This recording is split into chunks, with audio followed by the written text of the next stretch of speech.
அவன் கோயிலுக்குள்ள வந்து நீ பெரம்பெடுத்து அடிச்சு வெளியில போன்னு துரத்துற, பள்ளிக்கூடத்துக்கு வந்து நீ துரத்துற, நீ எல்லாத்தையுமே நீ அவனை துரத்திக்கிட்டே இருக்கிற. கிறிஸ்டியானிட்டி அவனை வான்னு அரவணைக்கு தான் போறான். பிரிவுக்கான பத்திரம் இருக்குல்ல, அதை படிச்சீங்கன்னாலே தெரியும்.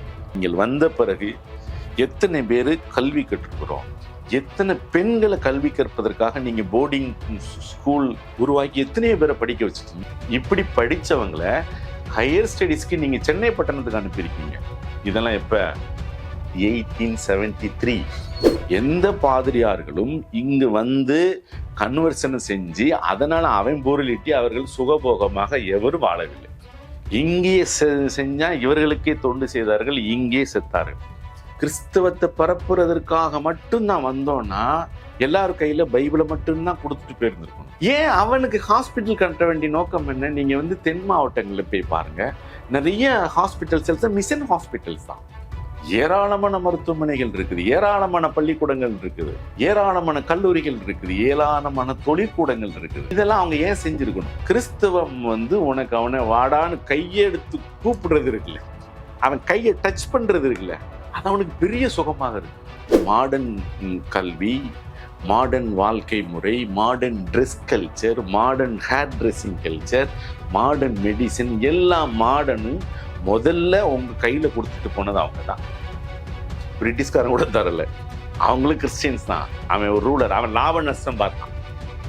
இந்த ரேசர் பே கியூஆர் கோடுக்குள்ளே நீங்கள் வந்து அதை ஸ்கேன் பண்ணி எங்களுக்கு உங்களால் இயன்றதை விருப்பம் இருந்தால் ஆதரவு தெரிவிக்கலாம். வணக்கம், இது அரண்சை. நான் தேவா பாஸ்கர். நீங்கள் பார்த்து கொண்டிருப்பது டீப் டைவ் பாட்காஸ்ட். இன்னைக்கு எபிசோட்ல எதை பார்க்க இருக்கோம் அப்படின்னா, இந்தியாவில் குறிப்பாக தமிழகத்தில் கிறிஸ்தவம் ஏற்படுத்திய தாக்கத்தை தான் நம்ம இன்னைக்கு பேச இருக்கோம்.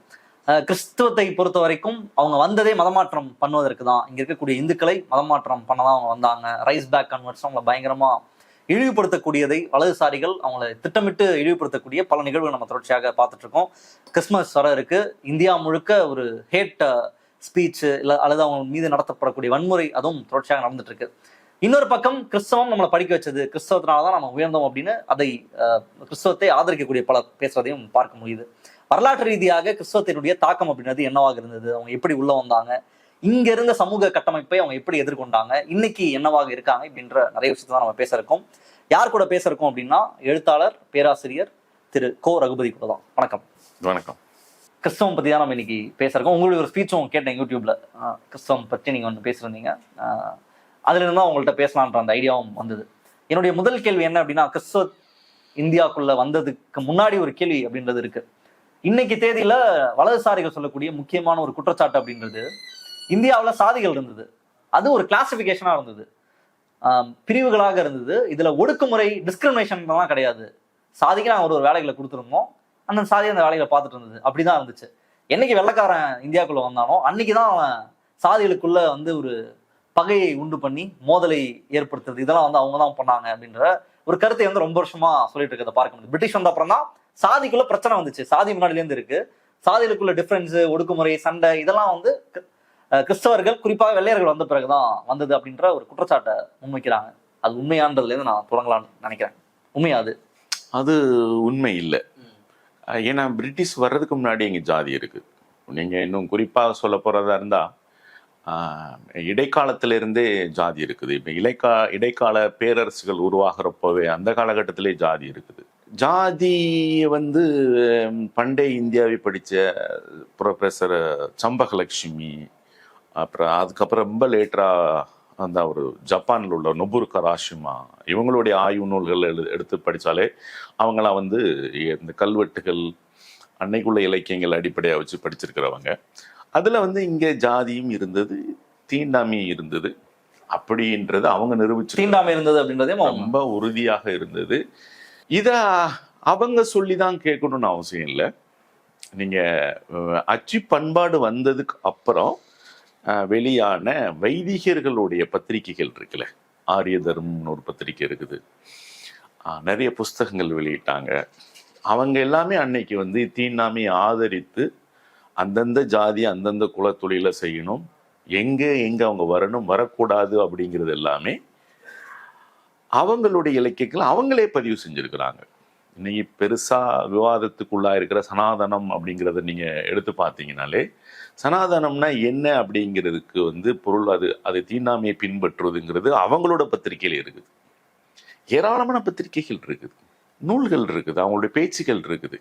அதனால அது வந்து பிரிட்டிஷ்காரன் வந்த பிறகுதான் வந்தது, புதுசா வந்ததுல வந்து திணிச்சாங்கிறதுக்கு 100க்கு 100 வந்து உண்மை அல்ல அது. 1850களுக்கு அப்புறம் ஒரு பெரிய மெல்லமா ஒரு போராட்டம், பாலக்காடு கல்பாத்தி அக்ரஹார போராட்டம் ஒன்று இருக்குது. அது வந்து கோயிலை சுற்றி தான் வந்து என்ன இருக்குன்னா பொதுவான அலுவலகங்கள், அரசு அலுவலகங்கள், கடைகள், இது எல்லாமே கோயில் அக்ரஹாரம், கோயில்னு கூட அக்ரஹாரம் கோயில், அதை சுற்றி தான் இதெல்லாம் உருவாக்கப்பட்டது. ஸோ அதுக்குள்ள போகணும் அப்படின்றதுக்கான உரிமையை வந்து முன்னெடுத்தது கல்பாத்தியில் இருக்கக்கூடிய, அன்றைக்கு சென்னை மாகாணத்துடைய பாலக்காடு மாவட்ட இதில் வந்து பாலக்காடு தாலுக்கான்னு நினைக்கிறேன், இதில் வந்து கல்பாத்தி அக்ரஹார போராட்டம் ரொம்ப முக்கியமானது. ஒரு இன்னைக்கு பிற்படுத்தப்பட்ட பட்டியலில் இருக்கக்கூடிய சமூகத்தை சேர்ந்த ஈழவர்கள் சமூகத்தை சேர்ந்த ராகவன்ன்றது என்னுடைய நினைவு. அவர் ஒரு வழக்கறிஞர், அவரு தான் அந்த போராட்டத்தை முன்னெடுக்கிறார். அப்போ அவரு பேசும்போது அதுக்கு எதிர்த்தரப்பு வாதங்கள் பிராமணர் சமூகமும் முன்வைக்கிறாங்க. இது எங்களுக்கு மன்னர்களே கொடுத்த உரிமை, அவங்களாம் இங்கே வரக்கூடாதுன்னுட்டு. அப்போ இது என்ன தீட்டு தானே. இப்போ அதனால வந்து பிரிட்டிஷ்காரங்க கொண்டு வந்தாங்க, பிரிட்டிஷ்காரங்க தான் ஜாதியை உள்ள திணிச்சாங்கங்கிறது உண்மை இல்லை.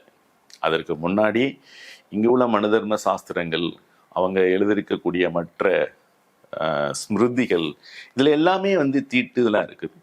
பிற்கால சோழர்கள் காலத்தில் இருந்தே, விஜயநகர் காலத்தில் இருந்தே இந்த ஜாதி தீண்டாமை இருக்குது. பிறப்பு அடிப்படையிலான ஜாதியையும் தீண்டாமையும் உருவாக்கியது வைதிக மரபுன்றது அவர்களுடைய வாக்குமூலங்களில் ஏராளமான சான்றுகள் இருக்குது.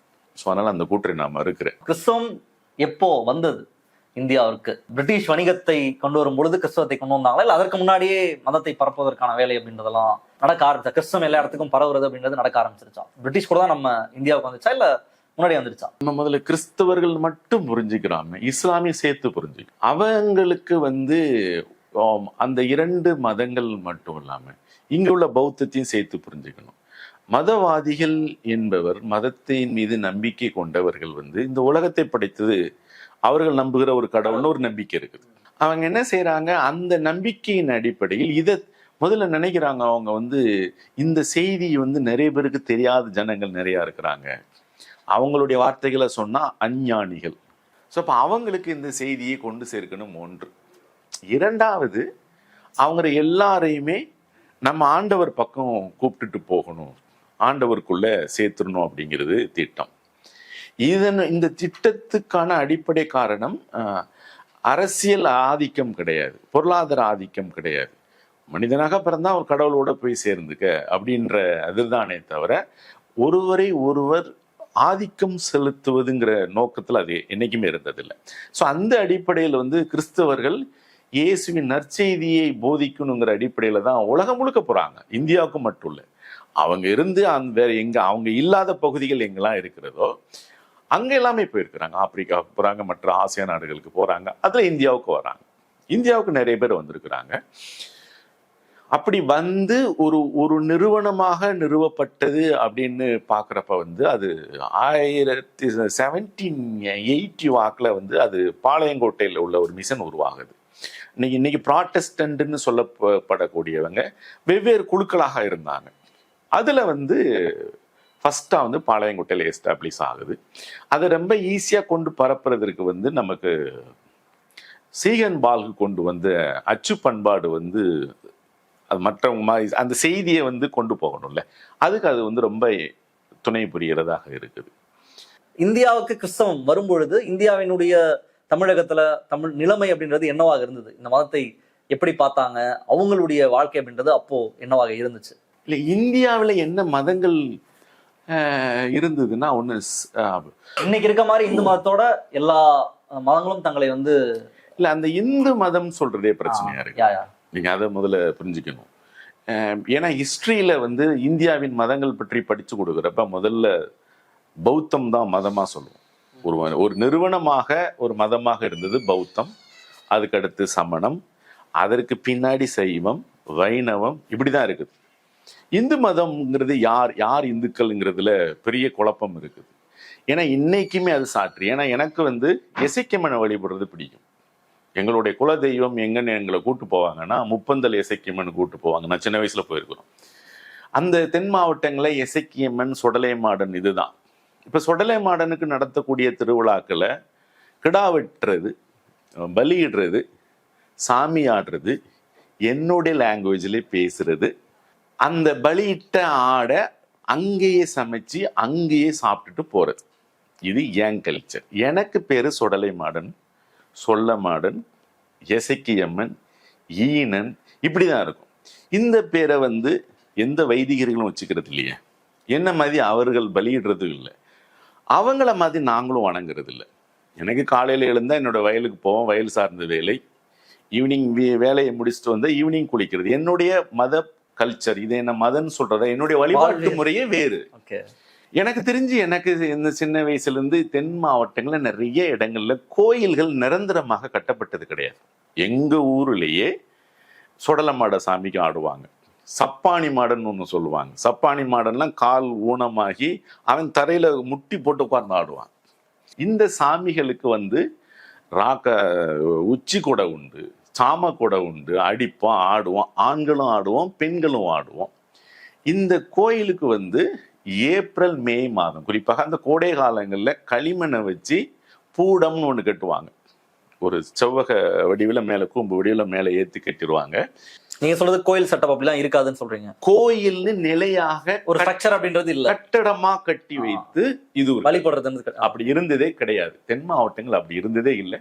இப்ப கட்டுறாங்க, காசு கொஞ்சம் பொருளாதாரமா கட்டுறாங்களே தவிர ஒரு 90-2000 வரைக்கும் கூட நிறைய கிராமங்கள்ல கோயிலுங்கிறது நிலையாக ஒரு கட்டடம் கிடையாது, நிலையாக ஒரு பூசாரி கிடையாது.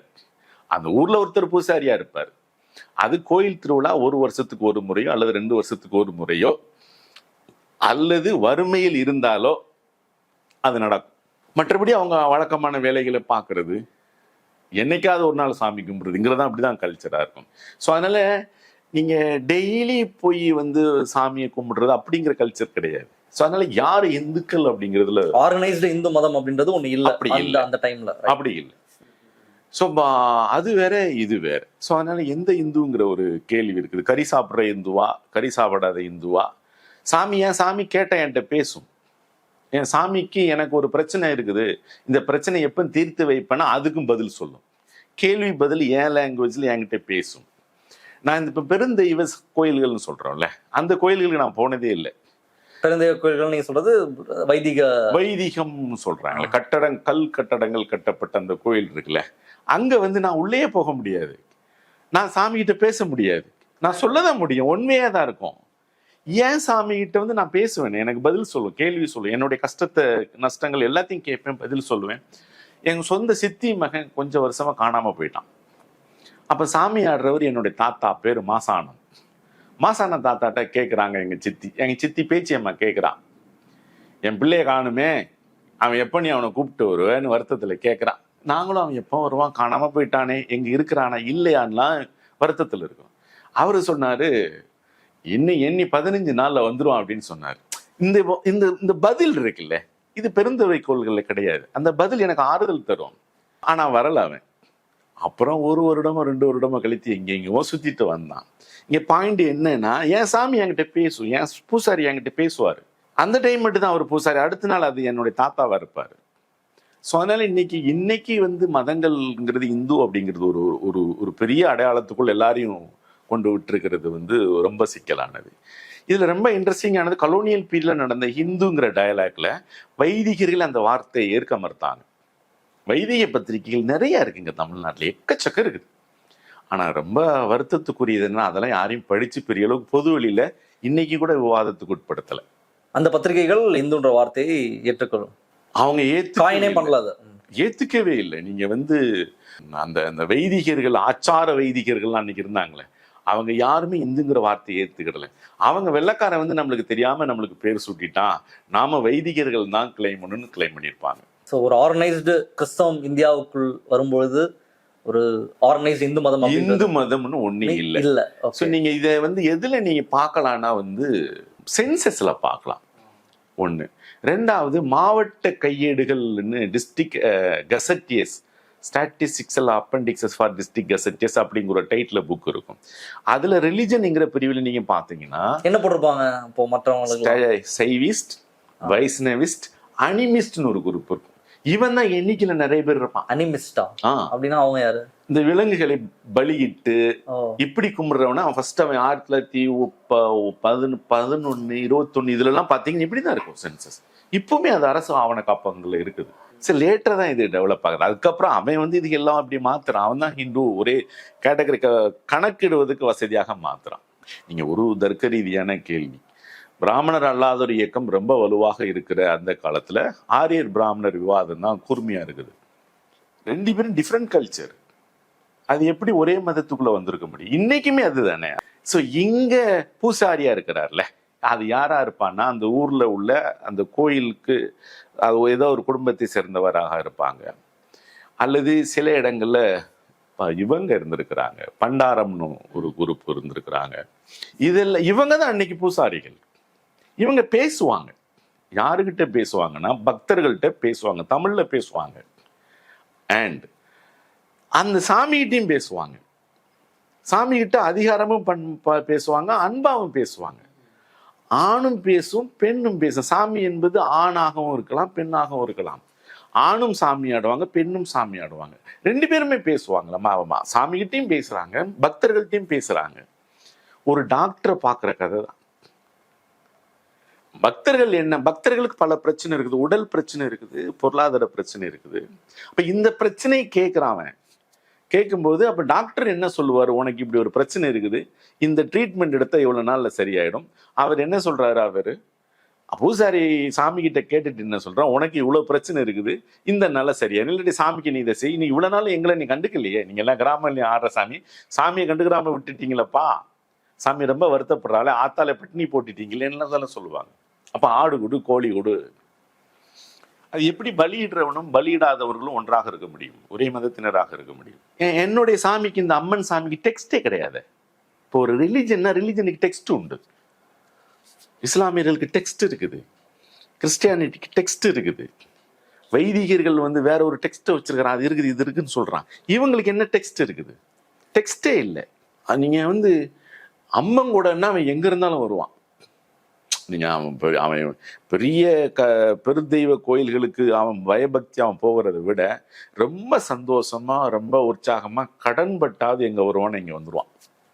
எந்த ஊர்ல இருந்தாலும் அம்மன் கூட என்ன போயிடும்னு வந்துருவான், ஊரே வந்து நிற்கும். ஸோ எப்படி இதெல்லாம் வந்து போஸ்ட் கலோனியல் பீரியட்ல ரொம்ப ஸ்ட்ராங்கா டெவலப் ஆனதுதான். கலோனியில இருந்து டெவலப் ஆகி போஸ்ட் கலோனியல் ஸ்ட்ராங் ஆயிடுச்சு. இப்படி இருக்கக்கூடிய இந்த சமூகத்தில் கிறிஸ்தவம் நுழைந்தது அப்படின்றது எப்படி? இந்த இந்த மக்களிடெல்லாம் ஊடுருவிதான் வந்திருக்கணும். கிறிஸ்தவம் எப்படி ஈர்த்தது மக்களை? அது ரெண்டு. நீங்க வந்து ஒண்ணு, அவன் நம்மளை விட வேற ரொம்ப கலரா இருக்கிறான், நம்மளை நோக்கி வந்தான் அவன். நீங்க வந்து இங்க கலரா இருக்கிறவங்க கருப்பா இருக்கிறவங்களும் எடுத்துப்போங்க. கலரா இருக்கிறவங்க கருப்பை பார்த்து தூரமா போனாங்க, என் பக்கத்திலே வராதன்னாங்க. இன்னும் சில பேர் நீ பகல்லே நடக்காதன்னாங்க, ராத்திரி தான் வரணும்னாங்க. ஆனா அவன் அப்படி இல்லையே, என் வீடு முற்றத்துக்கு வந்தானே. இங்க வந்து நேரடியாக உழைப்பில் ஈடுபடக்கூடிய, உற்பத்தியில் ஈடுபடக்கூடிய சமூகங்களை குறிப்பிட்ட சமூகத்துடைய தெருக்குள்ளே வரக்கூடாதுன்னு சொன்னாங்க. அக்ரஹாரத்துக்குள்ளே நீ வரக்கூடாதுன்னு சொன்னாங்க. சாமி தெருவுக்குள்ளே நீ வரக்கூடாதுன்னு தானே சொன்னாங்க. இதற்கு நேர்மாக அவன் என்ன தேடி வந்தான், நான் எங்க இருந்தானோ அதை தேடி வந்தான். அவங்களுடைய கிறிஸ்தவத்தின் போதகத்தை, நற்செய்தியை பக்தர்களிடம் கொண்டு, மக்களிடம் கொண்டு செல்லுனாங்க. நீ வந்து வேதத்தை கேட்கவே கூடாதுன்னு தானே சொன்னீங்க. உங்களுக்கு பைனரியான ரொம்ப நேர் எதிராக அவங்க இருந்தாங்க. நீ எதெல்லாம் மறுத்தீங்களோ அவன் கம்ப்ளீட்டா அதெல்லாம் செஞ்சான். அது நீங்க செய்யாததுனால அவன் செய்யலை, அவன் இதை செய்யணுங்கிறதுக்காக அங்கிருந்து வந்தான். அது உங்களை பார்த்தா உங்களுக்கு அவன் காம்படிட்டரா இல்ல, ரொம்ப முக்கியமானது. இங்க இருக்கக்கூடிய ரிலிஜனுக்கு அவன் காம்படிட்டராகவோ எனிமியாகவும் அவன் ட்ரீட் பண்ணலை. அவனுக்கு ஒரு நம்பிக்கை இருக்குது, இந்த உலகத்தை இவர் படைத்தார், இந்த செய்தியை கொண்டு போகணும், இந்த மக்கள்கிட்ட கொண்டு சேர்க்கணும்னு அவன் இன்வேரியபிளி எல்லாவனையும் சந்திச்சான். இன்னும் சொல்ல போனா, நீங்க வந்து சுஜாதா கில்டா அப்படின்னு ஒரு அம்மாவோட ஒரு நாவல் இருக்கு. அவங்க அமெரிக்காவில் இப்போ இருக்கிறாங்க நினைக்கிறேன், ஆந்திராவை சேர்ந்தவங்க. அந்த நாவலில் வந்து அவங்க படிக்கும்போது ஏற்பட்ட அனுபவத்தை எழுதியிருப்பாங்க. அவங்க ஐஐடியில் எங்கேயோ படித்தாங்க நீங்கள். அங்கே போய் பார்க்குறப்ப பார்த்தீங்கன்னா அங்கே இருக்கிற நிறைய கிறிஸ்டியன் பெண்கள் எல்லாமே பிராமின் பெண்களாக இருந்தாங்கன்னு சொன்னாங்க அவங்களுடைய பீரியடில் படித்தப்ப. இது எப்படி சாத்தியமாச்சுது? அதுக்கு பின் நிறைய பணக்காரங்களாக இருக்கிறாங்க. நிறைய கிறிஸ்தவத்துக்கு மதம் மாறியவர்களில் வந்து இவங்க தான் முதல்ல பிராமணர்களும் வெள்ளாளர்களும் தான் நிறைய பேர் மாறி இருக்கிறாங்க. எதனால மாறினாங்க? அது அவங்களதான் கேட்டிருக்காங்க.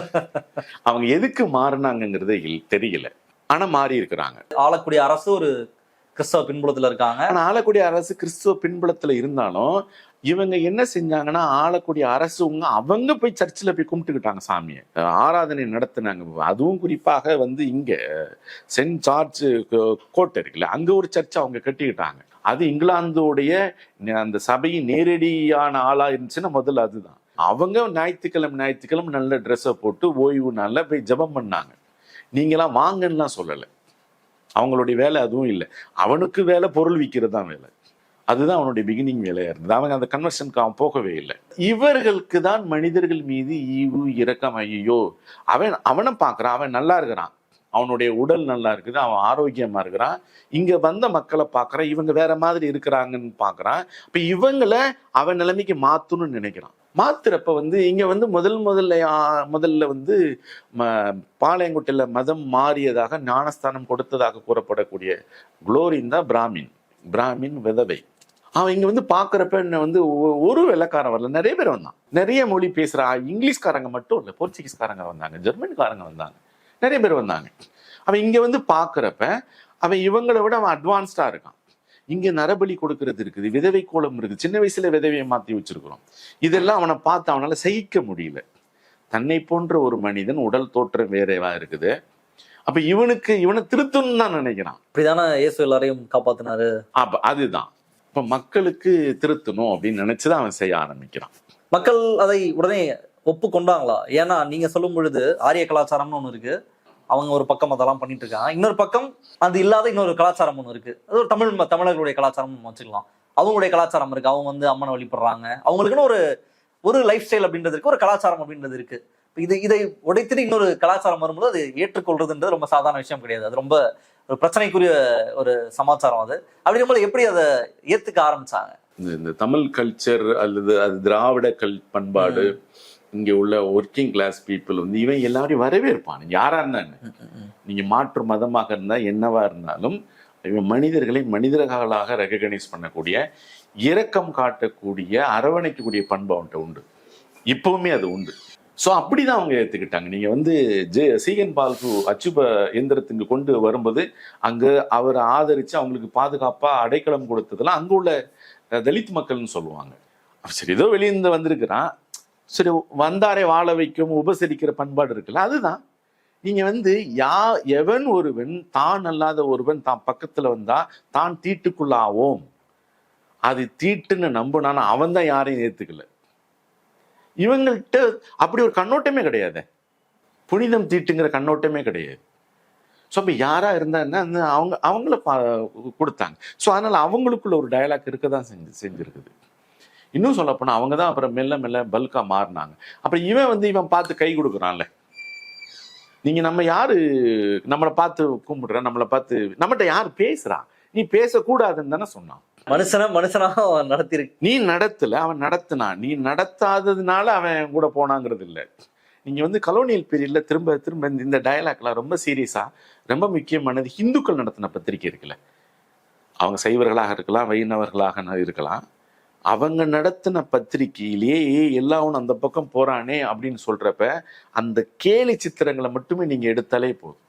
அந்த கேலி சித்திரங்கள்ல அவன் கோயிலுக்குள்ள வந்து நீ பெரம்பெடுத்து அடிச்சு வெளியில போன்னு துரத்துற. ஆனந்த போதினில வந்த கார்ட்டூன்ஸ்லாம் நீ துரத்துற, அவனை பள்ளிக்கூடத்துக்கு வந்த நீ துரத்துற, நீ எல்லாத்தையுமே நீ அவனை துரத்திக்கிட்டே இருக்கிற. கிறிஸ்டியானிட்டி அவனை வான்னு அரவணைக்கு தான் போறான். நீ எப்போ அவனை உள்ள சேர்க்க போறங்கிறதெல்லாம் கார்ட்டூன் வந்திருக்கு. இன்னைக்கு ஈவு இரக்கம் இல்லாம, ஒரு நேர்மை இல்லாம, ஒரு அரசியல் லாபத்துக்காக சொல்லப்படக்கூடிய ஸ்டேட்மெண்ட்டுக்கும் சமூகத்தின் யதார்த்தமும் வேறு. ஏன்னா வந்து ரொம்ப முக்கியமானது, நமக்கு கால்டுவெல் பணியாற்றிய கிராமம் இருக்குல்ல, அவர் 1841 வாக்குல அங்க வராரு. அவர் பணியாற்றிய கிராமம் வந்து இடையன்குடி. அது அந்த இடையன்குடி சேகரம்.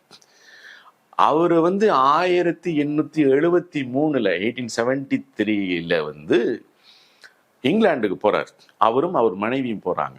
அப்போ அந்த அவரால் பயிற்றுவிக்கப்பட்ட இந்த சுதேசிய பாதிரிகள், அந்த அன்னைக்குள்ள வார்த்தை, சுதேசிய குருமார்கள், சுதேசிய உபதேசிமார்கள், சுதேசிய உபதேசிமார்கள், இவங்க எல்லாரும் சேர்ந்து அவருக்கு ஒரு பிரிவு உபச்சார பத்திரம் வாசிக்கிறாங்க.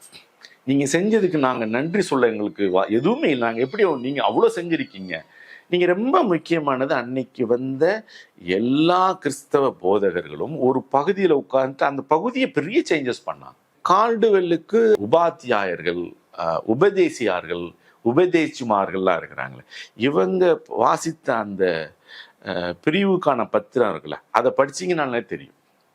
நீங்க வரும்போது இங்க எதுவுமே இல்லை, நீங்க வந்தீங்க ஒரு 40 பேர் ஏதோ இருந்தாங்க. அப்ப கிறிஸ்தவர்கள் அது தோராயமான புள்ளி விவரங்களை அதை பார்த்தா கரெக்டா சொல்ல முடியும். நீங்க வந்து நீங்க என்ன செஞ்சீங்கன்னா, எங்களுக்கு நீங்க வந்த பிறகு இந்த மார்க்கத்துக்குள் இத்தனை பேர் வந்திருக்கிறாங்க, ஞானஸ்தானம் பெற்றவர்கள் இத்தனை பேர் வந்திருக்கிறாங்க. அதுக்கப்புறம் சொல்றாங்க, நீங்கள் வந்த பிறகு எத்தனை பேர் கல்வி கற்றுக்கிறோம், எத்தனை பெண்களை கல்வி கற்பதற்காக நீங்க போர்டிங் ஸ்கூல் உருவாக்கி, நீங்களும் உங்களுடைய மனைவியும், அது அம்மா அப்படி அம்மான்ற வார்த்தையை வச்சுதான் சொல்லுவாங்க, உருவாக்கி எத்தனையோ பேரை படிக்க வச்சுட்டீங்க. இப்போ இங்க படித்தவர்களுடைய எண்ணிக்கை என்ன, இங்கிலீஷ் தெரிந்தவர்களுடைய எண்ணிக்கை என்ன, இதை நிறைய பேசுவாங்க. இப்படி படிச்சவங்களை ஹையர் ஸ்டடீஸ்க்கு நீங்க சென்னை பட்டணத்துக்கு அனுப்பியிருக்கீங்க.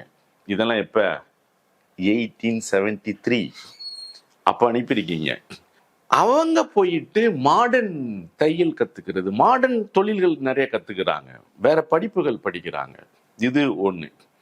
இன்னொன்னு, எங்க தெருவுகள் வந்து எப்படியே இருந்தது. நீங்க வந்த பிறகு பத்தியாக வீடுகள் வரிசையாக அடுக்கி வைக்கப்பட்ட நாகரிகமாக மக்களை அப்படியான தெருக்களை நீங்க உருவாக்குனீங்க. பேங்க் நீங்க உருவாக்குனீங்க. இடையன்குடிக்கும் திருநெல்வேலிக்கும் போக்குவரத்து உருவாகி, ரஸ்தா உருவாகி, வியாபாரம் நடக்க ஆரம்பிச்சுது. இப்படி நிறைய சேஞ்சஸ் குறிப்பிட்டிருக்கிறாங்க. நீங்க போறது எங்களுக்கு வருத்தம் தான், ஆனா நீங்க உடல் சுகம் பெறதுக்காக போறீங்க, போயிட்டு வாங்க, நீங்க பிறந்த ஊருக்கு போறீங்க, போயிட்டு வாங்க அப்படின்னு சொல்லி அந்த பத்திரிகை இருக்குது. அந்த இதுல ரொம்ப முக்கியமானது, திரும்ப 1880 பாளையங்கோட்டையில ஒரு கிறிஸ்துவ அந்த மிஷினரி தொடங்கி 100 வருடம் முடிவடைந்ததுக்கான ஒரு பெரிய கூட்டம் நடத்துறாங்க. 1880 ஜனவரி மாசத்துல. 1780 ஆரம்பிச்சு அடுத்த 100 ஆண்டுகள் 100 ஆண்டுகள் 1780 குளோரிந்தா ஆரம்பிச்சு குளோரிந்தா ஒரு சர்ச்சு கட்டுறாங்க. அதுக்கப்புறம் நிறைய பேர் வந்துட்டு போறாங்க. நிறைய சேஞ்சஸ் அங்க நடக்குது. நிறைய கிறிஸ்துவ நிறுவனங்கள் உருவாகுது. இந்த கிறிஸ்துவ நிறுவனங்களில் பிராமணர் முதற்கொண்டு சமூகத்தில் தீண்டாமைக்கு உட்படுத்தப்பட்ட சமூகங்கள் வரை எல்லாரும் படிச்சாங்க. இன்றைக்குள்ள வார்த்தையில சொல்றதா இருந்தா, இந்துக்கள் கிறிஸ்துவ பள்ளிக்கூடங்களில் படித்தார்கள், இந்துக்கள் கிறிஸ்துவ பள்ளிக்கூடங்களில் பணி செய்தார்கள். அதுதான். அப்போ அந்த 100 வருஷத்துல என்ன சேஞ்சஸ் நடந்தது, அதனுடைய ஹிஸ்டரியை வந்து கால்டுவெல் பேசுறாரு. கால்டுவெல் ஒரு நீண்ட உரை இருக்குது. அதுல இங்க என்னென்னலாம் வந்தாங்க, அவரு தான் அந்த ஹிஸ்டரியை பேசுற, யார் யாரெல்லாம் வந்தாங்க, என்னென்ன சமூகங்கள்லாம் வந்தாங்க. அப்புறம் தான் மெதுவா முதல்ல வந்தது இந்த சமூகத்தில் ஜாதிய அடுக்கில் மேலே இருந்த பிராமணர்கள், வெள்ளாளர்கள், இவங்க தான் கிறிஸ்தவர்கள் ஆகிறாங்க. அவங்க தான் திரும்ப கிறிஸ்தவத்தை பரப்புறாங்க. அதுக்கப்புறம் இன்னைக்கு பிசி எம்பிசி லிஸ்ட்ல இருக்கிறவங்க கிறிஸ்தவர்களாக மாறுறாங்க. இது எவ்வளோ சேஞ்சஸ் நடந்திருக்கு. இவ்வளோ சேஞ்சஸ் நடக்கும் அப்படிங்கிறத 1780 யாரும் நினைச்சு பார்த்துருக்க மாட்டாங்கன்னு கால்டுவெல் பேசுறாரு. ஒருவேளை இனி 1980 என்னவா இருக்கும், என்ன சேஞ்சஸ்ல வரும், அது சொல்ல முடியாது. ஆண்டவர் என்ன கொடுக்குறாரோ அதுதான். அவர் கொடுத்த எதுவுமே அவர் கொடுத்ததாக அவர் சொல்லவில்லை. ஆண்டவர் உங்களுக்கு கொடுக்க சொன்னார், நாங்கள் கொடுக்குறோம். ஆண்டவர்களால் அனுப்பப்பட்டு அதை செய்யணும். இப்படி கால்டுவெல் மாதிரி நிறைய பாதிரியார்கள் அங்கங்க இருந்து இதை செஞ்சாங்க. நீங்க அவங்களுடைய வாழ்க்கை வரலாறு இருக்குல்ல, பளியர் மிஷன்ல நிறைய பேர் வேலை செஞ்சாங்க. இங்க தரைப்பகுதியிலிருந்து பளியர் மிஷன் மலைப்பகுதிகளுக்கு போறதுக்கு, பளியர் என்பது ஒரு ட்ரைபு. அந்த பளியருக்காக ஒரு மிஷன் பெருசா டெவலப் ஆச்சு. அப்போ அந்த சமவெளியிலிருந்து ஹில் ஏரியாவுக்கு போகிறதுக்கு ஒரு பாதிரியாரை பற்றி படிக்கிறப்ப முட்டு போட்டு நடந்து கிலோமீட்டர் கணக்கில் நடந்திருக்கிறார். அப்படிதான் போக முடியும். பாறையில கால் வச்சு நடந்து போக முடியும், முட்டு போட்டு அப்படி பிடிச்சு போகணும். அப்படி ஒரு சில கிலோமீட்டர் நடந்து போயிருக்கிறார். அப்படி பளியர் மிஷன்ல வந்து இங்க உள்ள சுதேச குருமார்களும் வேலை பார்க்குறாங்க. அதில் டேவிட்னு ஒருத்தர் வேலை செய்யறாரு. அவர் ஒரு கிறிஸ்துமஸை ஒட்டி அவங்களுக்கு எல்லாமே கொடுக்குறாரு, ஸ்வீட் கொடுக்குறாரு, ட்ரெஸ் கொடுக்குறாரு, அது இதெல்லாம் ஏதோ நடக்குது. அப்புறம் டேவிட்டோடைய மனைவிக்கு வந்து பிரசவம் பார்க்கறதுக்கு ஹில்ஸ்ல இருந்து பிளைன்ஸ்க்கு அனுப்பணும். அவர் அனுப்பணும்னு முடிவெடுத்து அவங்க டயோசிஸ்ல பெர்மிஷன்லாம் கேட்டு லெட்டர்லாம் கொடுத்து கேட்குறாரு. அவங்க ஓகேன்ற மாதிரி அது இருக்கிறாங்க.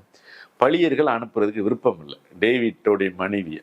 அவங்க இங்க இருக்கட்டும், நாங்கள் இருக்கிறோம், பார்த்துக்கிறோன்னுட்டு. ஸோ இவங்க சொல்லிட்டாங்கன்னு அவர் விட்டுட்டார், போகலை. எங்க வச்சு தான் பிரசவம் பார்த்தாரு. இப்படி வந்தவங்க யாருமே எந்த பாதிரியார்களும், நான் பாதிரியார்கள் பொதுவா சொல்லக்கூடிய வார்த்தை, அது வெவ்வேறு வார்த்தைகள் அவங்களுக்குள்ள இருக்குது, சுகபோகமாக வாழவில்லை. சுயம் வெறுத்தவர்களாக இருந்தாங்க. சுயம் வெறுத்தவர்கள்னா தன் உடல் தனக்கு உடை இப்படிலாம் இல்லை, உங்களுக்குன்னு தான் இருந்தாங்க. இப்படி இருந்து இங்க உள்ள ரொம்ப முக்கியமா கவனிக்க வேண்டியது, ஐரோப்பாவுடைய சுற்றுச்சூழல் வேற, இங்க இருக்கக்கூடிய சுற்றுச்சூழல் வேற. இந்த கிளைமேட்டுக்கு அவங்க ஒத்துக்கிட முடியாம கஷ்டப்பட்டவங்க நிறைய பேர் இருக்கிறாங்க. இப்படிலாம் இருந்து இங்கே செத்து போனான். எந்த பாதிரியார்களும் இங்கு வந்து கன்வர்சன் செஞ்சு அதனால அவன் பொருளிட்டி அவர்கள் சுகபோகமாக எவரும் வாழவில்லை. இங்கே செஞ்சா இவர்களுக்கே தொண்டு செய்தார்கள், இங்கே செத்தார்கள். பொருளாதார நோக்கம் அப்படின்றது இல்ல. யூசுவலா சொல்லுவாங்களே, இந்த இது மொத்தமாவே இது எல்லாமே அங்க போகுது, வேட்டிகனுக்கு போகுது, வேற ஊருக்கு போகுது, இது எல்லாத்துக்கும் ஒரு கனெக்ஷன் இருக்கு. சாதாரண ஒரு சர்ச் முளைச்சா கூட இங்கேருந்து கனெக்ஷன் ரூட் வந்து அங்க போகுது, அதுக்குதான் இது எல்லாமே பண்றாங்க அப்படின்றது. அது வந்து என்ன நடக்குதுன்னா, பொதுவா நான் ஒரு தமிழ் சொல்ல நடக்கிற விவாதங்கள் பொதுவா பாக்குறேன்.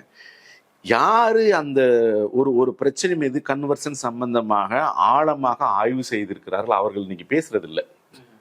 அப்படியானவங்க 1-2 பேர் இருக்கிறாங்க. ஆனா அதை பற்றி எதுவுமே தெரியாதவங்க பேசிட்டு இருக்கிறாங்க. அவங்களுக்கு வேற எங்கேயோ இருந்து ஃபீட்பேக் வருதுன்னு நினைக்கிறேன். நீங்க இவங்க பண்ற கூட்டிருக்கும், இவங்க சொல்லக்கூடிய இந்த எல்லா ஸ்டேட்மெண்ட்டும் உண்மையா பொய்யாங்கிறத நீங்க கவர்மெண்டோட ரெக்கார்டை எடுத்து பாருங்க. அவங்க வச்சிருக்கிற ரெக்கார்டுலயா மட்டும் இல்ல, அவங்க இந்துக்கள் நடத்தின பத்திரிகையில் எடுத்து பாத்தீங்க என்ன உண்மைன்னு வரும். இன்னைக்கு ஒரு வெஞ்சன்ஸ் இருக்குல்ல, இது அன்னைக்கு இல்லைங்கிறதும் ரொம்ப முக்கியமானது. அவங்களுடைய நோக்கம் அப்படின்றது கிறிஸ்தவத்தை பரப்புறது, அதற்காக தான் வந்திருக்கோம், நாங்க வந்து ஒரு மதத்தை பரப்புறதுக்கு வந்தோம் அப்படின்றது கிடையாது. கிறிஸ்தவத்தை பரப்புறதற்காக மட்டும் தான் வந்தோம்னா எல்லாரும் கையில பைபிளை மட்டும்தான் கொடுத்துட்டு போயிருந்திருக்கணும். அதுதான் இருக்கணும். ஆமா. ஏன் அவனுக்கு ஹாஸ்பிட்டல் கட்ட வேண்டிய நோக்கம் என்ன? நீங்க வந்து தென் மாவட்டங்கள்ல போய் பாருங்க, நிறைய ஹாஸ்பிட்டல்ஸ் மிஷன் ஹாஸ்பிட்டல்ஸ் தான். குறைந்த கட்டணத்துல தரமான டாக்டர்கள் மருத்துவம் பார்த்தாங்க. ஏராளமான மருத்துவமனைகள் இருக்குது, ஏராளமான பள்ளிக்கூடங்கள் இருக்குது, ஏராளமான கல்லூரிகள் இருக்குது, ஏராளமான தொழிற்கூடங்கள் இருக்குது. அவன் படிச்சுட்டு அப்படி போங்கன்னு விட்டுறல, அதுல தொழில் செய்யுங்கன்னா, தொழிற்கல்வி படிச்சுட்டு தொழில் செய்யுங்கன்னா, மருத்துவ கல்வி படிச்சு டாக்டரா இருங்க, நர்ஸு படிச்சுட்டு நர்ஸு வேலையை செய்யுங்கன்னு சொன்னாங்க. வெறும் பள்ளிக்கூடங்களை மட்டும் உருவாக்கிட்டு அப்படியே போய் எங்கேயாவது வேலை தேடிங்கன்னு விட்டு போகலாம். அவங்க நிறுவனமே உருவாக்குனாங்க. தொழு நோயாளிகளுக்கு மருத்துவமனை கட்டினாங்க. திருநெல்வேலியா, தூத்துக்குடியா, உறுதியாசுலத்தூர்ல பேய்க்குளம், சாத்தான்குளம்ங்கிற ஊருக்கு பக்கத்துல பேய்க்குளம் இருக்குது. பேய்க்குளத்தில் ஒரு தொழு நோயாளிகளுக்கான மருத்துவமனை இருக்குது. தொழு நோயாளிகள் அன்னைக்கு பார்த்துக்கிட்டாங்க. மதம் மாற்றுவதுதான் அவர்கள் நோக்கமா இருந்திருந்தா இதெல்லாம் அவங்க ஏன் செஞ்சிருக்கணும்? மதர் தெரசாவுமே ஆமா, அவங்களையும் மதம் மாற்றம் தான் வந்தாங்கன்ற குற்றச்சாட்டு. மதம் மாற்றுனா என்ன? வரணும், நீ கிறிஸ்டியனா வந்துரு, கன்வர்சன் பண்ணி நீ உங்க நேமை மாத்தி சர்டிஃபிகேட் கொடுத்துட்டு போயிருந்த, அவ்வளவுதானே. உங்க கூட ஏன் அவங்க உட்கார்ந்துருந்தாங்க? உங்களை ஏன் நீங்க சர்ச்சுக்கு வரணும்? உங்களுக்கு ஏன் பள்ளி பாடம் சொல்லி கொடுத்தாங்க? ஏன் நவீன கல்வி உங்களுக்கு சொல்லி கொடுத்தாங்க? ஏன் நீங்க இப்படி ட்ரெஸ் போடுங்கன்னு சொல்லி கொடுத்தாங்க? நீங்க இந்த வேலைக்கு போகணும்னு ஏன் சொல்லி கொடுத்தாங்க? அந்த வேலையை உங்களுக்கு கொடுத்தாங்க. நீங்க கிறிஸ்தவமாக மாறி இருந்தால் அதற்கு அவங்களுக்கு கிடைத்த லாபத்தை விட அதனால் உங்களுக்கு கிடைத்த லாபம் பன்மடங்கானது. ஒரே வார்த்தையில சொல்லணும். ஆமா, திரும்பி சொல்லு. நீங்க காலோனியல் பீரியட்ல வந்த எல்லா பத்திரிகைகள், நிறைய பத்திரிகைகள் எடுத்து படிங்க. கிறிஸ்தவ நிறுவனங்கள் உருவாக்கிய பள்ளிக்கூடங்கள், கல்லூரிகள், அங்க படித்தவர்கள், அங்கேயே பணியாற்றியவர்கள் யாருன்னு பாத்தீங்கன்னா இந்துக்கள் தான் அன்னைக்கு பணியாற்றினாங்க.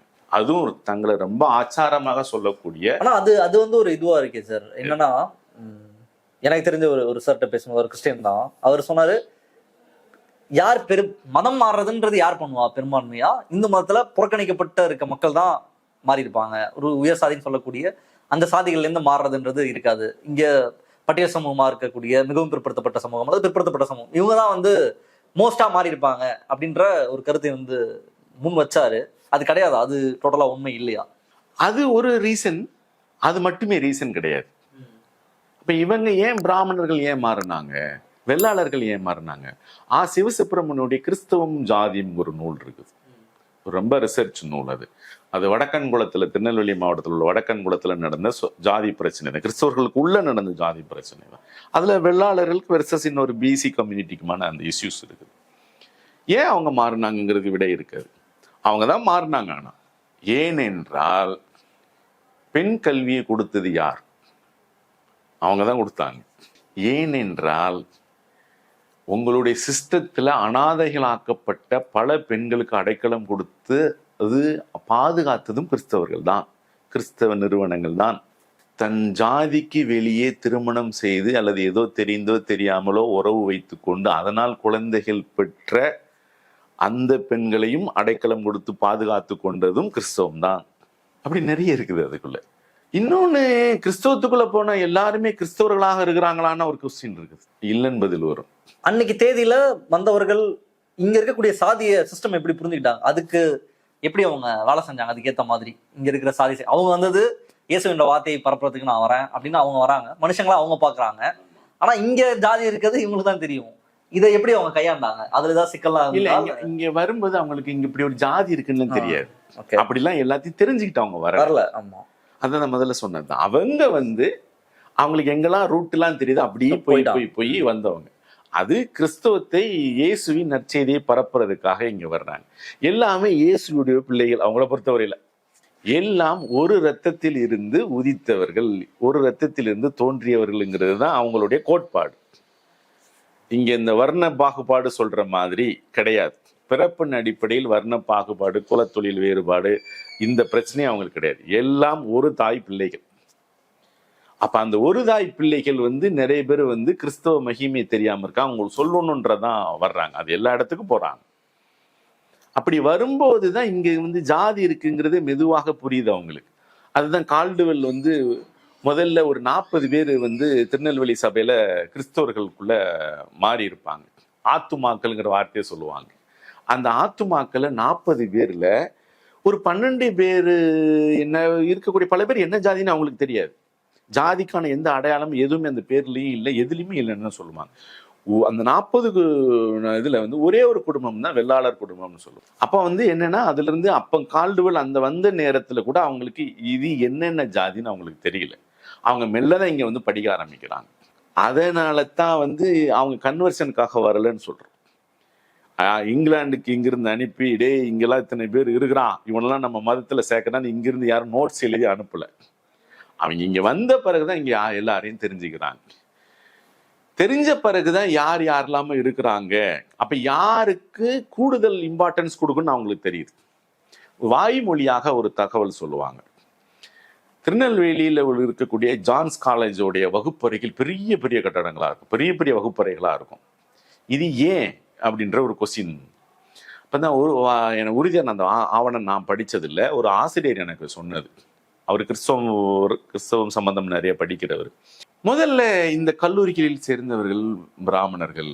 நீங்க ரொம்ப புரிஞ்சிக்க வேண்டியது, கிறிஸ்துவ கல்லூரிகளிலும் பள்ளிக்கூடங்களிலும் அவர்கள் தான் சேர்ந்தாங்க. அவர்கள் சேருவதற்கான வாய்ப்பு தான் அன்னைக்கு இருந்தது. அதுக்கான வசதி வாய்ப்புகள் அவங்க கிட்ட தான் இருந்தது. டெய்லி கூலி வேலைக்கு போகக்கூடிய ஒரு குழந்தைய வந்து யார் அனுப்புவா? அவங்களால அனுப்ப முடியுமா? அல்லது அவங்க யாரு நிலத்துல வேலை செஞ்சாங்களோ அவங்க தான் அனுப்ப சம்மதிப்பாங்களாம். நீங்க 1930 போடப்பட்ட ஒரு அறிக்கையில வந்து உன் பிள்ளைங்கள ஆடு மாடு மேய்க்கத்தான் அனுப்பணும்னு ஒரு கண்டிஷன் இருக்குது. அன்னைக்கு அதுதான் நிலைமை. ஸோ அப்ப இவங்க போய் படிச்சிருக்க முடியுமான்னு கேட்டால் படிப்பதற்கான எந்த சூழலும் இந்த சமூகங்களுக்கு அன்னைக்கு கிடையாது. இருந்தது வசதி வாய்ப்போட இருந்தது நில உடைமையை கையில வைத்திருந்த பிராமணர், வெள்ளாளர், இந்த மாதிரியான சமூகங்கள் தான். அப்ப அவங்க தான் போறாங்க. அப்ப ஜான்ஸ் காலேஜுக்கு பிராமணர் போறாங்க, 2வது வெள்ளாளர் போறாங்களாம். பிராமணர்கள் எதிர்ப்பு தெரிவிக்கிறாங்க, வெள்ளாளர் உள்ள வரக்கூடாதுன்னு. கால்டுவெல் தான் ஸ்ட்ரிக்டா சொல்றாராம் வருவார்கள் அப்படின்னு. அப்புறமா போய் அப்படின்னா வந்து நீ வந்து என் பக்கத்துல வைக்காத, என் பின்னாடி வை. சபை பின்னாடி வைக்கிறாங்க. அதுக்கு வந்து அதற்கு பின்னர் வந்து நாடார்கள் வந்ததாகவும், நாடார்கள் வந்தபோது இவங்க எங்களை விட கீழானவங்க எங்க பக்கத்துல உள்ள வைக்க கூடாதுன்னு பிராமணர்களும் வெள்ளார்களும் ஒண்ணு சேர்ந்து அதை எதிர்த்ததாக சொல்லப்படுது. அதுக்கு அடுத்து வந்து எஸ்சி லிஸ்ட்ல இருக்கிறவங்க, இன்னைக்கு எஸ்சி இருக்கிற சமூகங்கள் உள்ள வந்திருக்கிறாங்க. இப்ப வரும்போது இந்த 3 பேரும் ஒண்ணு சேர்ந்துட்டாங்க. அவங்க தீண்டத்தகாதவங்க, அவங்க வரக்கூடாதுன்னு. கால்டுவெல் அப்போ ஒரு டிசிஷன் எடுத்தாராம். அவங்க தான் படிப்பாங்க, உங்களுக்கு விருப்பம் இல்லைன்னு நீங்க வெளியில போங்க. ஸோ அப்போ எல்லாருக்கும் இடம் கொடுக்கணுங்கிறதுக்காக ஒருத்தர் பின்னாடி ஒருத்தர் அடுக்கி வச்சதுனால பெரிய பெரிய வகுப்பறைகள் இருக்குது அப்படின்னு சொன்னான்.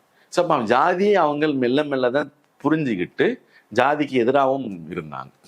அவங்கள பொறுத்தவரையில எல்லாம் கிறிஸ்துவின் பிள்ளைகள், அவ்வளவுதான். உங்களுக்கு தான் வந்து வேற பிள்ளைகள், அவங்களுக்கு கிறிஸ்துவின் பிள்ளைகள்.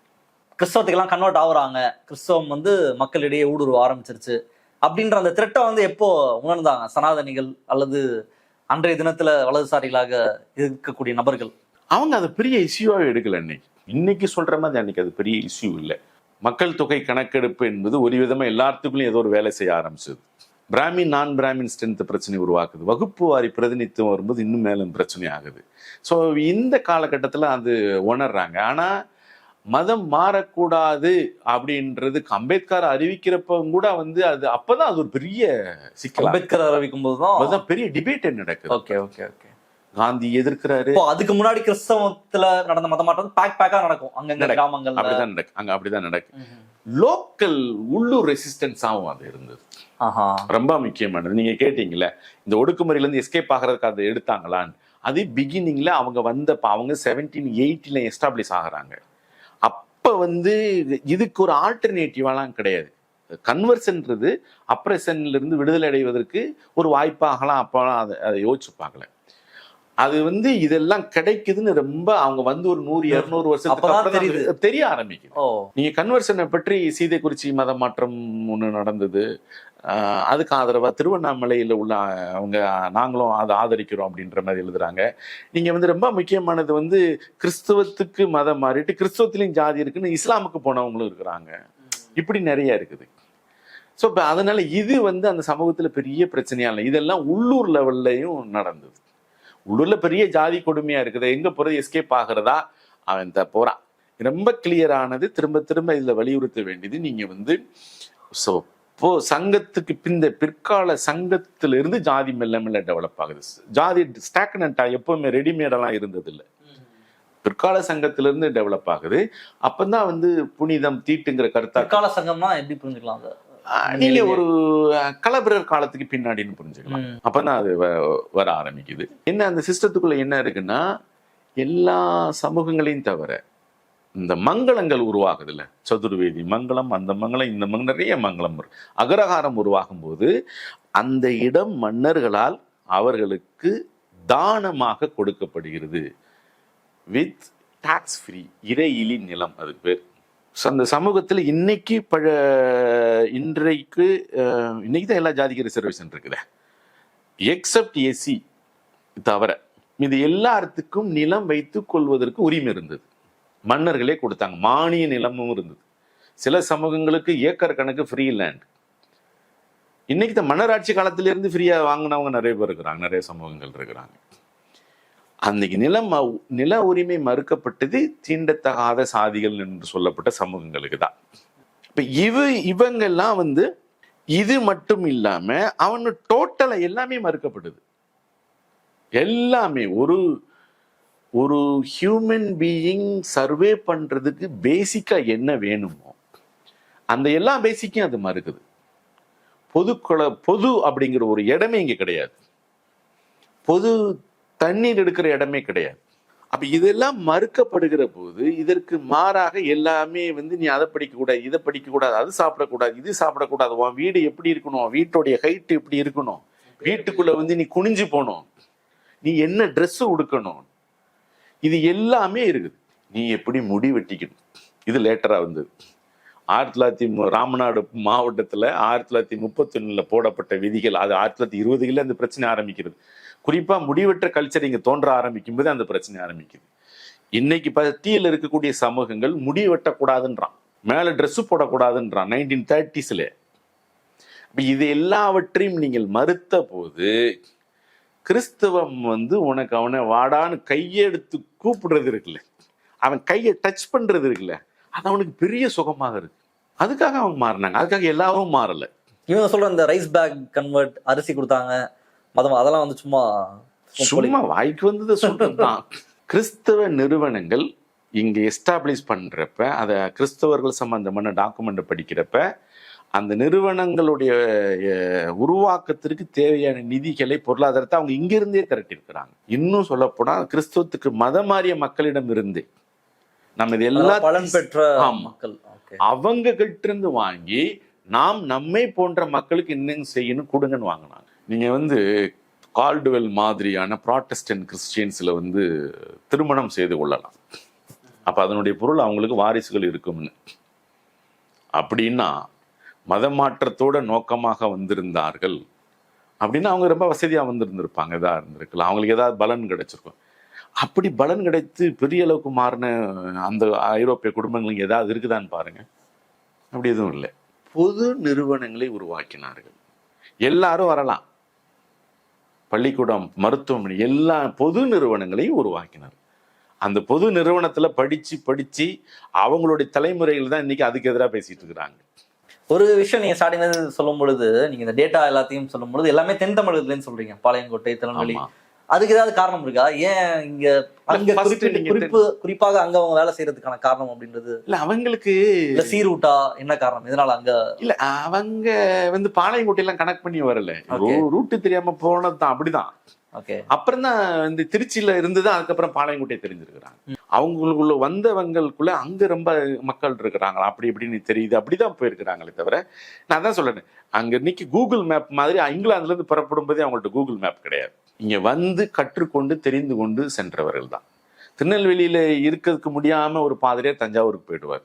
ரொம்ப முக்கியமானது, திருநெல்வேலியில் மதம் மாறி உபதேசிமார்களாக உருவாக்கியவர்கள் ஹைதராபாத்துக்கு போய் அங்க சேவை செஞ்சாங்க. திரும்ப திரும்ப நான் சொல்லிட்டு இருக்கிறது, கிறிஸ்தவம் என்பது ஒன்று இயேசுவின் நற்செய்தியை கூறுவது, அது அவங்களுடைய நம்பிக்கை.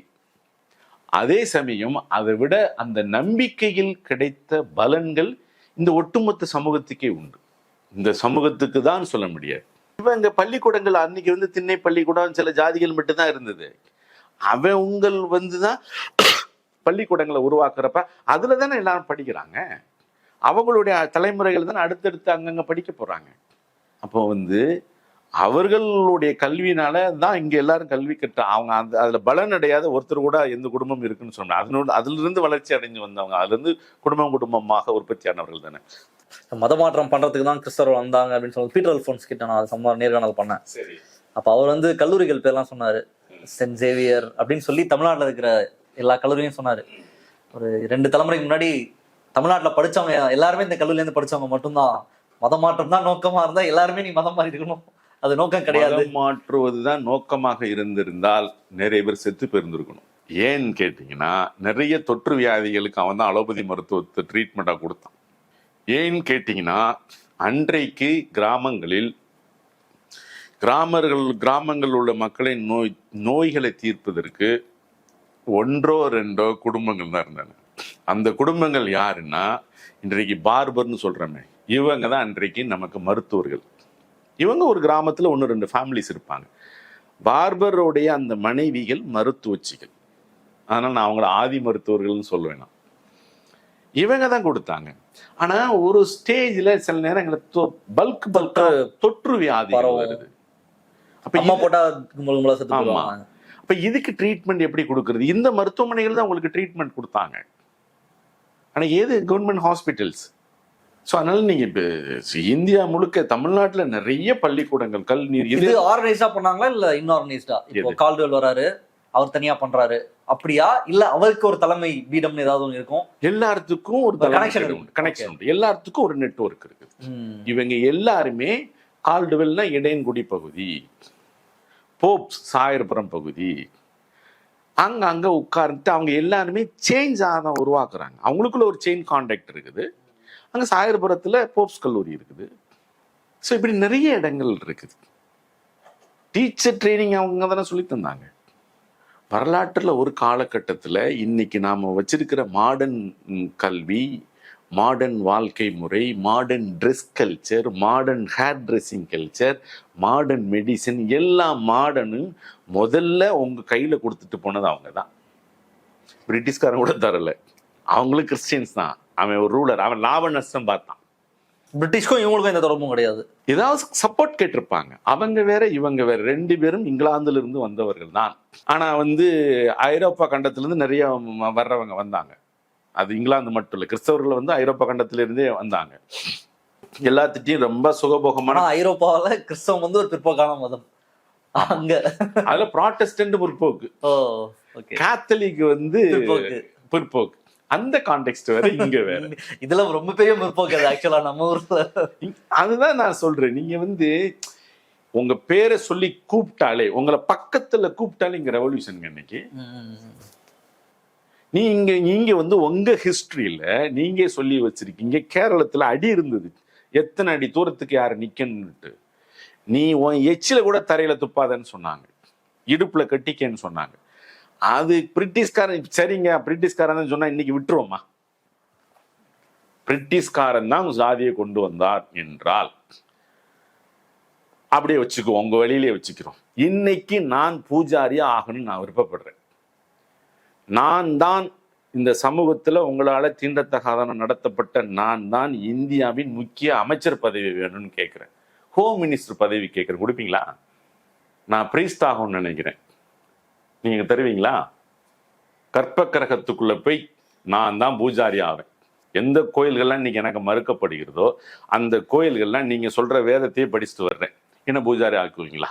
ஆம் அப்படின்னு சொன்னீங்கன்னா நான் பிரிட்டிஷ்காரன் தான் ஜாதியை கொண்டு வந்தேன்னு ஒத்துக்குருவேன். இல்லைன்னு சொன்னீங்கன்னா ஜாதி விட்டு ஜாதி கல்யாணம் பண்ணணும்னு சொல்றேன், நீங்க நடத்தி வைக்க தயாரா? ஆம்னு சொன்னா பிரிட்டிஷ்காரன் தான் ஜாதி கொண்டு வந்தேன்னு சொல்ல, இல்லைன்னு நீங்க என்ன சொல்ல போறீங்க? இதுல இருந்து அவங்க ஈட்டிய லாபம் அப்படின்றது என்ன? அவங்களுக்கு லாப நஷ்டமே கிடையாது. இது கிடையாது. நோ. ஆனா அதான் சொன்னேன், நீங்க சேவை மட்டும்தான். பிரிட்டிஷ் ரூலர் செஞ்சதையும் மிஷனரிஸ் செஞ்சது நீங்க எடுத்து ஒப்பிட்டு பாத்தீங்கன்னா, பிரிட்டிஷ் ரூலருக்கு அது ஒரு பொலிட்டிக்கல் ஆர்கனைசேஷன்ங்கிற முறையில் அவனுக்கு லாப நஷ்டம் உண்டு. அவன் அந்த பர்பஸ்க்காக தான் வந்தான். இவனுக்கு லாப நஷ்டமே கிடையாது. நீங்க வருத்தப்பட்டு இருக்கீங்க, உங்களுக்கு உடம்பு முடியாம இருக்கிறது, என் கையில இருந்தது கொடுத்து உங்க கூட உட்கார்ந்து அன்பை தந்து பார்த்து உங்களை சுகமாக்கி விட்டு செல்வதுதான் என் வேலை. இதுல எங்க நான் லாப நஷ்டம் பாக்குறது? கன்வர்ஷன் மட்டும் நோக்கமா இருந்தா இன்னைக்கு அவன் பெரிய பெரிய பணக்காரங்களா இங்க உட்கார்ந்து வந்திருக்கணும். அதனாலதான் கேட்டேன். இன்னைக்கு இருக்கக்கூடிய சபைகளை அதோட முன்னாடி வந்ததோட கம்பேர் பண்ணி பார்க்க முடியாதுல்ல. இப்போ உருவாகக்கூடிய அது வேற, இது வேற. அது கிறிஸ்தவம். அது கிறிஸ்தவம். இன்னைக்கு வியாபாரம், ஒரு பிசினஸ். இது இன்னைக்கு வியாபாரமாக மாறிவிட்டது. அதுக்காக எல்லா கிறிஸ்தவர்களும் சொல்ல முடியாது. பற்றாளர்கள், கடவுள் மீது நம்பிக்கை உள்ளவர்கள் தேவாலயத்துக்கு போறாங்க, ஜெபம் பண்றாங்க, போயிடுறாங்க. அவன் சாதாரண ஆளா இருக்கலாம், கூலி ஆளா இருக்கலாம், அரசு ஊழியர்களாக இருக்கலாம், பிரைவேட்ல வேலை செய்யலாம், பிசினஸ் பண்ணலாம். அவங்க ஒரு பற்றாளர். தன்னுடைய பிசினஸுக்கு, தன்னுடைய வாழ்க்கைக்கு ஆண்டவர் நம்மளுக்கு உதவி செய்வாருங்க ஒரு நம்பிக்கை. அவங்க பிசினஸ்குள்ள இல்லை. அவங்க மதத்தை பிசினஸா மாற்றல. மதத்தை சுகபோகமும் பிசினஸாக மாற்றி விட்டது, அது பெரிய சேஞ்ச். ஆனால் கேத்தலிக்குள்ள இன்னும் சேவை இருக்கு. கத்தோலிக்க திருச்சபை இருக்குது, அந்த திருச்சபை இன்னும் சேவை செய்துட்டு இருக்கிறது நிறைய பார்க்க முடியுது. நீங்க சொல்றது ஒரு ரெவல்யூஷன் அப்படின்றத சொன்னீங்க. உங்களை ஒரு பட்டியல் சமூகத்தில் இருக்கக்கூடிய அல்லது பிற்படுத்தப்பட்ட சமூகத்தில் இருக்கக்கூடிய இந்து மதத்தினுடைய கட்டமைப்பில் இருக்கக்கூடிய ஒருத்தரை பக்கத்தில் அழைச்சு பேசுறதுன்றதே ஒரு ரெவல்யூஷன் அப்படின்றத சொன்னீங்க. அப்படி அதை விட ஒரு பன்மடங்கான ஒரு ரெவல்யூஷனை செய்த கிறிஸ்தவ மதத்துல இன்னைக்கு சாதி ரீதியாக கல்லறைகள் தனித்தனியாக இருக்க பிரச்சனைலாம் நம்ம பார்த்துட்டு இருக்கோம். கிறிஸ்தவத்துக்குள்ள சாதி இருக்கிறதையும் பார்க்குறோம். கிறிஸ்தவத்துக்குள்ள சாதி முழுமையாக உள்ள போனது அப்படின்றது எப்போ, எப்படி நடந்தது, அல்லது இந்திய கான்டெக்ட் அதை புரிஞ்சுக்கணுமா? நம்ம அவங்க வராங்க, கிறிஸ்தவத்துக்குள்ள ஜாதி போகல, அவன் இங்க இருக்கிறவனை கிறிஸ்தவர்களா மாத்துறாங்க. இங்க இருக்கிறவன் ஜாதியா இருக்கிறான். இத கிறிஸ்தவத்துக்குள்ள வரும்போது கிறிஸ்தவத்துக்குள்ளே அவன் ஜாதியை கொண்டு போறான். இது ஒரு பிரச்சனையாக அவங்க லேட்டா உணர ஆரம்பிக்கிறாங்க. எப்ப 1708 சர்ச்சஸ் ஆரம்பிச்சவங்க ரொம்ப லேட்டா உணர்ந்து 1867 ஒரு ஜாதி நிராகரண பத்திரம் வெளியிடுறாங்க. இந்த ஜாதி நிராகரண பத்திரம் இந்தியாவில் இந்துக்களில் ஜாதி இருக்குது, பிறப்படிப்படையில் இருக்குது. இவர்கள் ஒருவரை ஒருவர் சகோதரர்களாக பார்ப்பதில்லை, கொள்வினை கொடுப்பினை கிடையாது, ஒருத்தரை இன்னொருத்தரை சம அந்தஸ்தாக பார்ப்பதில்லை. இது ஒரு பெரிய பிரச்சனை. இது இயேசுவின் போதனைக்கு எதிரானது. நீ உள்ள வந்துட்ட இனி இயேசுவினுடைய போதனைகளை ஏற்று அதுபடி நட, எல்லோருடையும் சமமாக நடத்துக்க, யாருக்கிட்டையும் எந்த பாகுபாடும் பார்க்காத. ஸோ இப்படி இருக்கணும் அப்படின்னுட்டு நான் ஜாதியை கைவிடுகிறேன், ஜாதி பாகுபாட்டை நான் பார்க்க மாட்டேன்னு ஒரு நிராகரண பத்திரம் எழுதி கையொப்பம் விட்டு கொடுங்கன்னு சொல்லிட்டு 1867 வெளியிடுறாங்க. இதெல்லாம் எத்தனை பேர் கையெழுத்து போட்டாங்க கொடுத்தாங்களான்னு தெரியாது. இது ப்ராட்டஸ்டன்ட் கிறிஸ்டியன்ஸ்ல நடக்கிறது. இன்னைக்கு சொன்னா தென்னிந்திய திருச்சபை இருக்குல்ல, அவங்களுடைய அமைப்பு இது, அவங்களுக்குள்ள நடக்குது. இது கேத்தலிக்குள்ளேயும் நடக்குது. அவங்களுடைய பத்திரிகைகள் எழுதுறாங்க. நான் முன்னேறுவது எப்படின்னு ஒரு பெரிய விவாதமே நடத்தும் போது பாகுபாடு மொழி ரீதியான ஏதோ ஒரு விதத்தில் பிரிவுகள்ங்கிறது உலகம் முழுக்க இருக்குது.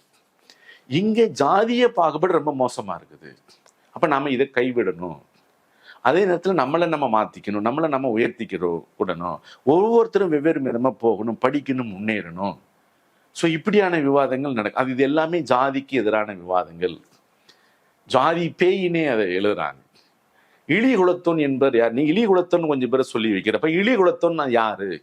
கருப்பா இருக்கிறவன் இல்லை, வயல இறங்கி வேலை செய்யறவன் இல்லை, எவன் சோம்பேறி அவன் இழிகுலத்தோன், எவன் பெண் கல்வியை மறுக்கிறானோ அவன் இழிகுலத்தோன். இப்படி அதை டிஃபைன் பண்றாங்க.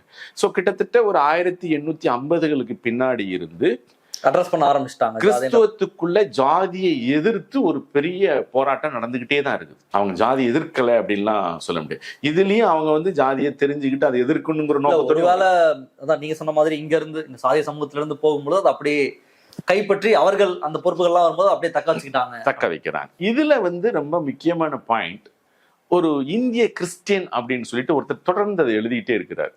நான் முன்னேறுவது எப்படின்றதுல ஒரு டெக்ஸ்ட்ல வரும்போது அதை எழுதுறாரு. ஐரோப்பாக்காரன மாதிரி நம்ம இவர்களை பார்க்க முடியாது. ஐரோப்பியர்கள் ஒரு 1000 வருஷத்துக்கு மேல உள்ள கிறிஸ்தவன். அப்ப 1000 வருஷத்துக்கு மேல உள்ள கிறிஸ்தவன்ட்ட வேற ஒரு மனப்பான்மை இருக்கு, அவங்ககிட்ட சகோதர மனப்பான்மை இருக்கு, நம்மளை அரவணைக்கிற மனப்பான்மை இருக்குது. இதே மாதிரி இந்திய கிறிஸ்தவர்கள்ட்ட இருக்காது. இவர்கள் புது கிறிஸ்தவர்கள்.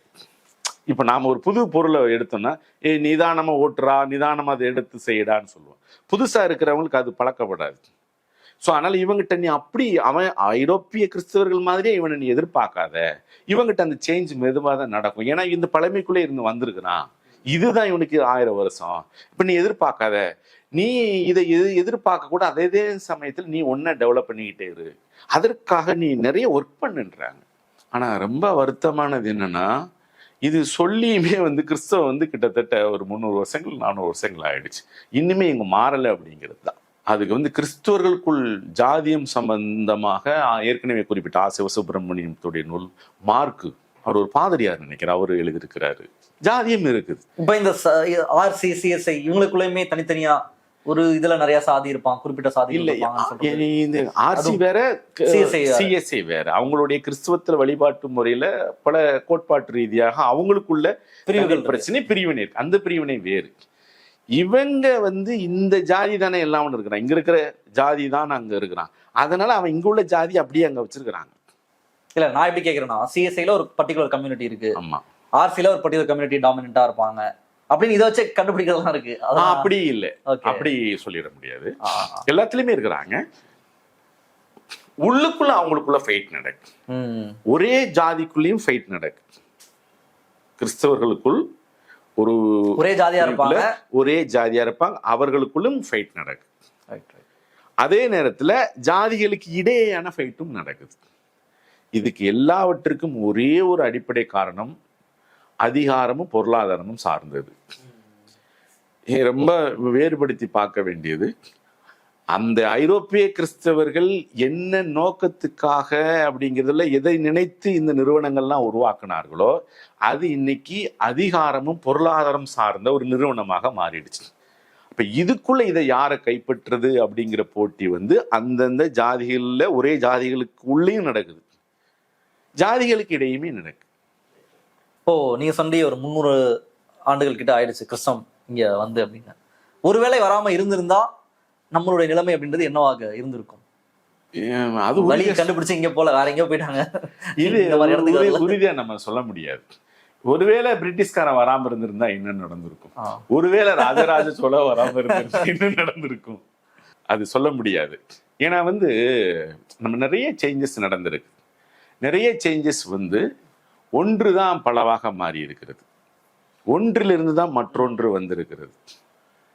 ஸோ ஒன்று வேற விதமா டேமேஜ் ஆயிருக்கு, ஒன்று இன்னொரு ஷேப்ல இருக்குது. ஸோ அதனால யார் யாரெல்லாம் வந்து என்னென்ன ஷேப்பா மாறிடுச்சு. இதுதான் முதல்ல இப்போ ஆரியர் இங்கே வந்ததுனால தான் நாங்கள் கெட்டு போயிட்டோம், நாங்கள் பாதிக்கப்பட்டோம்ன்றது ஆதி திராவிடருடைய கூற்று இருக்குது. ஸோ இன்னைக்கு நாம பார்க்க வேண்டியது இன்னும் நிறைய சிந்திக்க வேண்டிய தேவையெல்லாம் இருக்குது. இன்னும் நான் என்னோட புரிதலில் என்ன பார்த்துக்கிட்டேன்னா, அவங்க நகர்த்திட்டு வந்து கொண்டு வந்து கொடுத்துருக்குறாங்களே, அதை நம்ம அடுத்த கட்டத்துக்கு நகர்த்துறோமா பின்னோக்கி தள்ளுறோமாங்கிறது தான் பிரச்சனை இன்னைக்கு. உங்களுடைய பார்வையில கிறிஸ்தவத்தின் மீது உங்களுக்கு மாற்று கருத்து இல்ல இந்த குறைபாடுகள்லாம் இருக்கு அப்படின்ற மாதிரி பார்வையெல்லாம் இல்ல? இந்த கான்டெக்ட்ல இந்திய ஹோல் கான்டெக்ட்ல கிறிஸ்தவம் உங்களுக்கு வந்து ஐரோப்பிய கிறிஸ்டியன்ஸ், நான் இப்ப இன்னைக்கு இருக்குள்ள அந்த உங்களுக்குள்ள போகல, ஐரோப்பிய கிறிஸ்தவர்கள் உங்களை நிறைய மாத்திருக்கிறாங்க. கன்வர்ஷனுக்காக அவங்க அதை செய்யலை. ரொம்ப முக்கியமானது, நீங்க பதிலுக்கு கிறிஸ்தவத்துக்கு போவீங்கிறதுக்காகவும் அவங்க செய்யலை. அவங்க கிறிஸ்தவத்தில் உள்ள நீங்க ரொம்ப முக்கியமானது, இந்த கால்டுவெல்லுடைய அவங்களுக்கு பத்திரம் வாசிப்பாங்கன்னு சொல்லுவாங்கல்ல, அதுல பேசுவாங்க அவங்க, எதிரிகளுக்கும் நன்மை செய்தீர்கள், துரோகிகளுக்கும் நன்மை செய்தீர்கள், நோயாளிகளுக்கும் நன்மை செய்தீர்கள். நன்மை செய்யறது மட்டும்தான், அதைதான் செஞ்சுட்டு போயிருக்கிறான். அது இன்னைக்கு நிறைய இருக்குது, நிறைய நிறுவனங்களாக இருக்கிறது. நம்ம ஒத்துக்கிட்டாலும் ஒத்துக்கலாலும் அவங்களால பலன் பெற்றவர்கள் தான் நீங்க அதிகம். கட்டாயமா அது அதான் சொல்றேன். அதுக்கு வந்து சாட்சிகளாக கிறிஸ்துவ பத்திரிகைகள் தேவையில்லை, இந்துக்கள் நடத்தின பத்திரிகைகள் அது இருக்குது.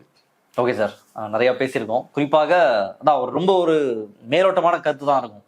உள்ள அவங்க என்ன பண்ணாங்க, என்ன நடந்தது அப்படின்றது பெரிதாக எங்கேயுமே பேசப்படலை. அதை தெரிந்து கொள்வதுதான் நோக்கம். எனக்கு நன்றாகவே புரிந்தது. கண்டிப்பாக ஆடியன்ஸ்க்கும் பயனுள்ளதாக இருக்கும்னு நினைக்கிறேன். இங்கேதான் இந்த நிகழ்ச்சியில் கலந்துட்டு உங்களுடைய நேரத்தை ஒதுக்கி பல கருத்துக்களை பகிர்ந்தமைக்கு ரொம்ப நன்றி. நன்றி. வீடியோ பிடிச்சிருந்தா லைக், ஷேர், சப்ஸ்கிரைப் பண்ணுங்க. உங்களுடைய பார்வை என்ன அப்படின்றத நிச்சயமாக கமெண்ட்ல போடுங்க. மற்ற நிகழ்ச்சியில் சந்திப்போம். நன்றி, வணக்கம்.